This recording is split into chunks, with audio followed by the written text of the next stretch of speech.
Sa iba pang mga balita, patuloy ang pagsisikap naman ng pagsusulong ng Komisyon sa Wikang Filipino na isalin ang Bangsamoro Bill sa Wikang Filipino habang ito'y hindi pa naisa sa batas. Nitong araw, pinaunahan nila ang forum sa teknikal na pagsisalin ng Bangsamoro Basic Law sa Wikang Filipino sa Lungsod, Maynila.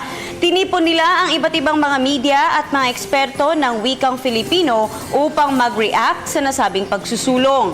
Ayon kay Roberto Anunuevo, may akda ng pagsisalin, hindi naging madali ang kanya naging trabaho sa pagsisalin ng BBL dahil may mga terminong legal umano na nahirapan din siyang isalin dahil wala ito sa diksionaryong Filipino.